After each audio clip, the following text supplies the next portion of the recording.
Welcome to Daywalker. Today, man, I'm just getting straight to it.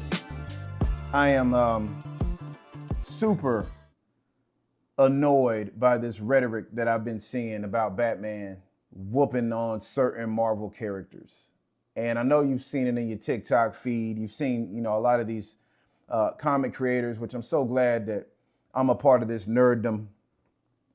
And, this is really something that means a lot to me, because for a long time, I couldn't find my people. You know what I mean? There wasn't a whole lot of blurs out there. Now we just blurred heavy, and I'm loving it. And some of these creators out here, Blur Without Fear, Impound Comics. It's a lot of these guys out here that I'm love seeing have great content and be knowledgeable about what they're speaking about. I love that. So I'm just going to jump straight into it. It's this bullshit about Batman whooping certain Marvel characters that are above quote unquote street tier. Batman no prep time. That's what we're saying. Batman no prep time, right?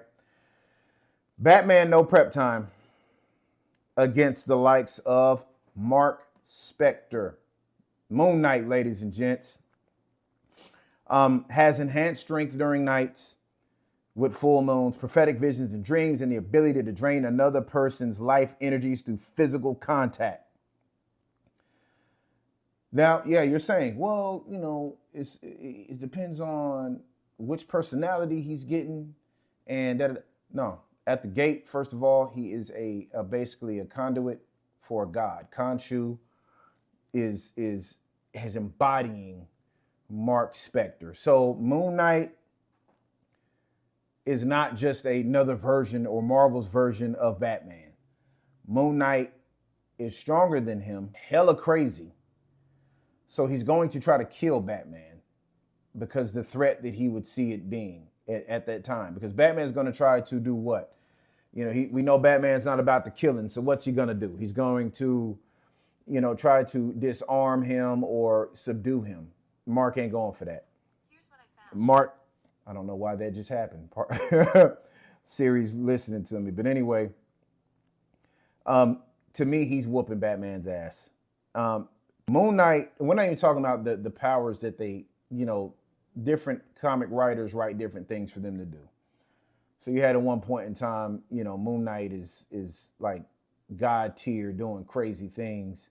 But we're just talking about straight up random encounter. I believe 50% of the time he's beating Batman. 50% of the time.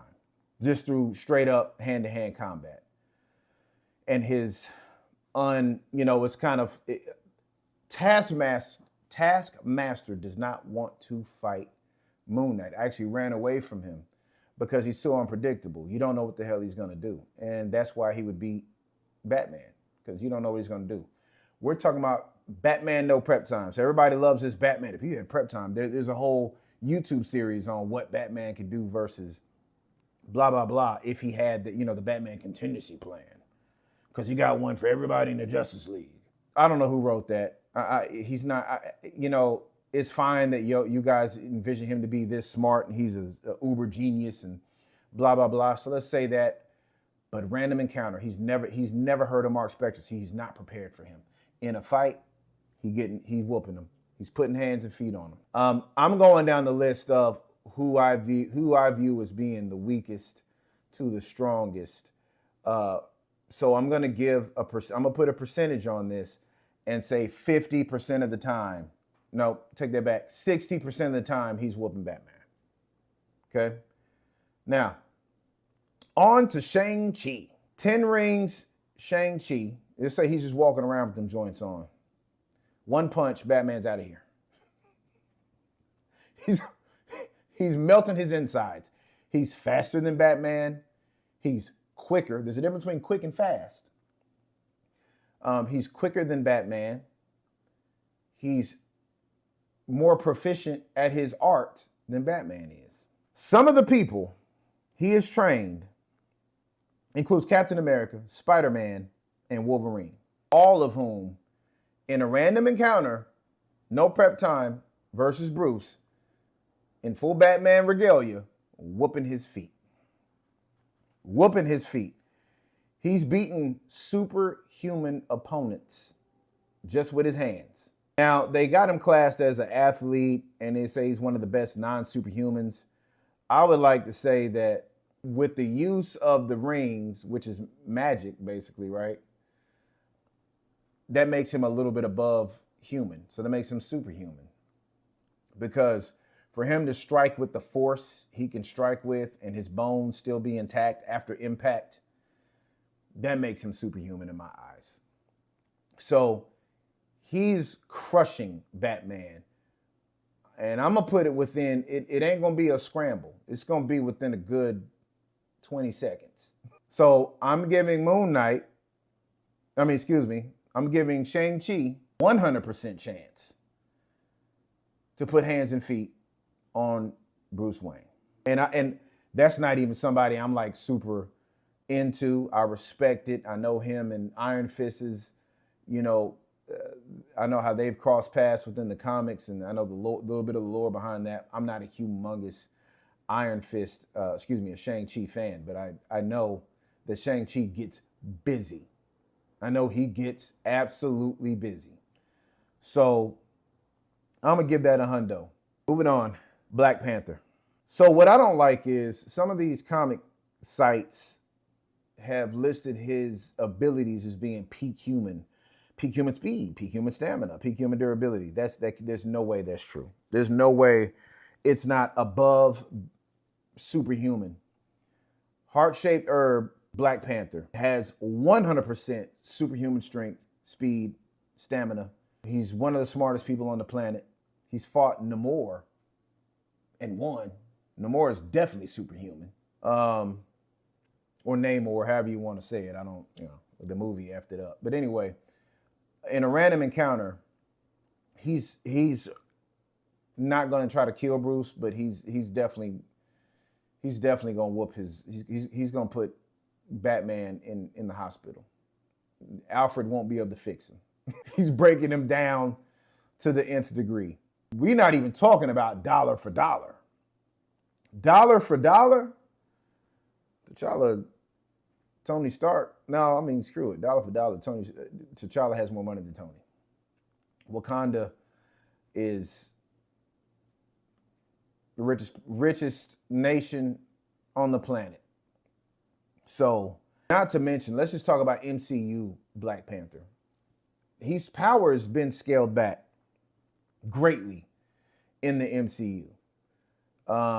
But how's anything there just superhuman? Just peak human speed. He's running and catching up to cars. That's just in Civil War.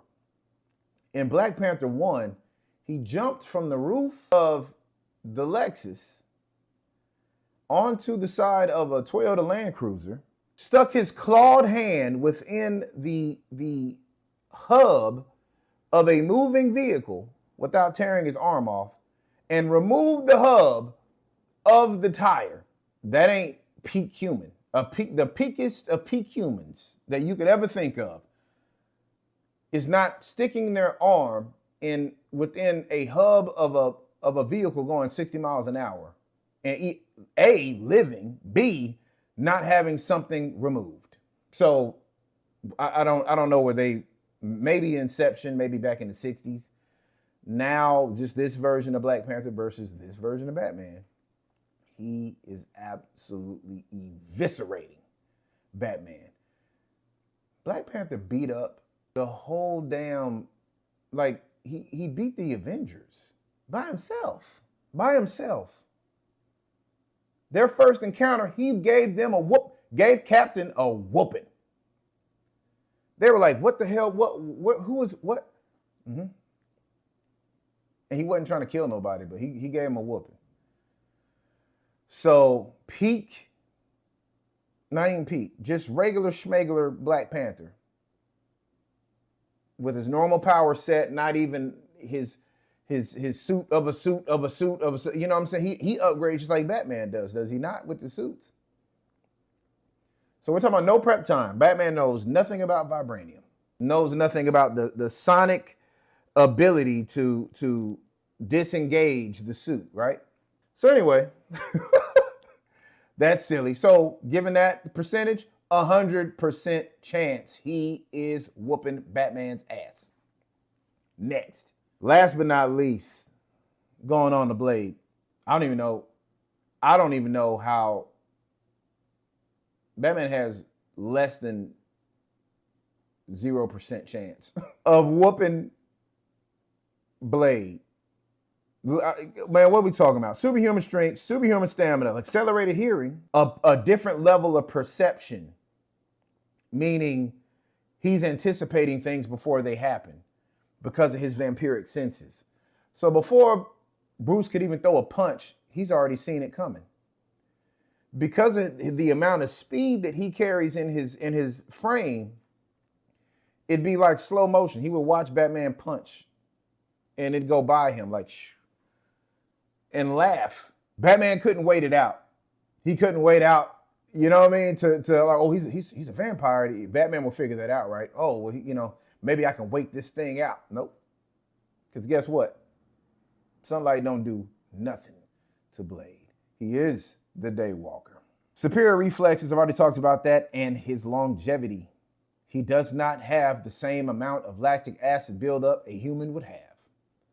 Blade fighting for a cool 48 hours, not even breaking a sweat. Let's talk about pre-MCU / Sonyverse / Amon-Ra Studios Wesley Snipes Blade. That version is stomping Batfleck, Christian Bale, Michael Keaton. He's stomping Robert Pattinson. Anybody who this put those two movie characters together. Let's not even talk about comic versions. No prep time. He is whooping it. They wouldn't even get a lick in. Realize that character beat a god, a vampire god. What Batman gonna do with that? Blade didn't have prep time. So when I see stuff like this, it boggles my mind that this is even a debate at all. It's silly to me. And I get we're all a part of fandoms. Let me rewind that. I shouldn't say it's silly. Because I don't want to be a part of the toxic nerddom that has now become a thing. It's I don't like how it is. We're all kind of outcast in a way. Because we believe and we fight for something that a man or a woman wrote down on paper, an illustrator drew and colored in and put this on some pages of some issues, and we fell in love with it as kids. That's all it was. We fell in love with it as kids. I'm not a Batman hater. I love Batman, as a matter of fact. But I'm just being logical. He's not doing anything with any of the four I just named, and there's tons and tons others. Tons and tons others. I've seen him against Wolverine. He got 0% chance. 0% chance against Wolverine. Like he has 0% chance against Blade and 0% chance against Black Panther. Wolverine, number one, is a mutant and has basically an instantaneous healing factor. Number two, has been known to just straight black out and go into that berserker rage, right? He's killing everything. Just killing it. Two, has superhuman strength, superhuman speed, and is a ninja. He's, I don't know, 300 years older than Bruce. So the experience is on his side, is it not? Let's say, I'm not even talking about adamantium Wolverine. We're just talking about Bone Claw, Weapon X, full feral, adamantium Wolverine. He's killing Batman. Killing him. Wouldn't even blink. He's dismembering him. So I've seen that, and I've seen like, why is it even a chance? And they're putting percentages on it, just like I just did.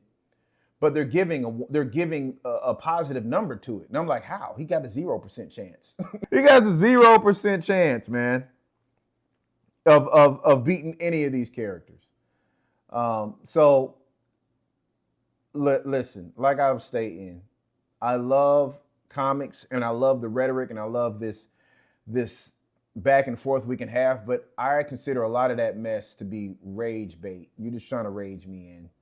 You're trying to enrage people, just to have conversation.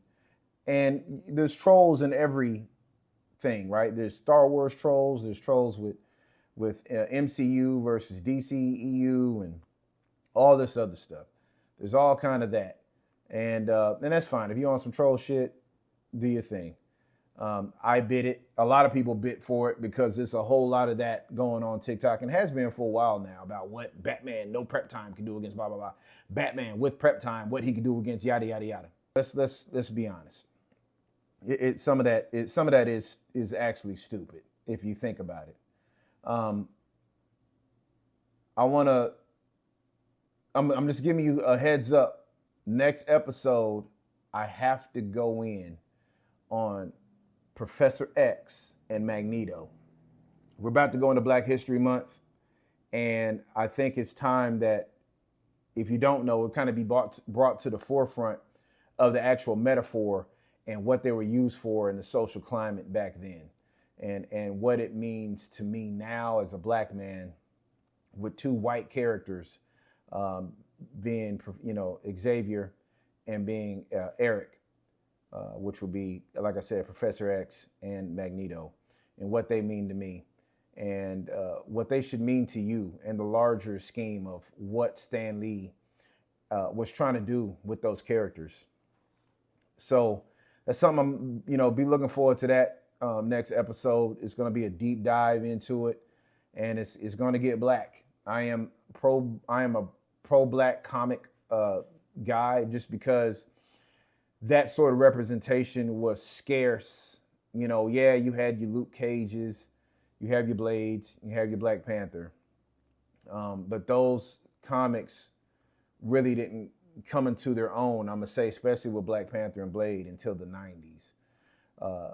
Black Panther was doing things, and so was Blade, but it really got to stepping up through the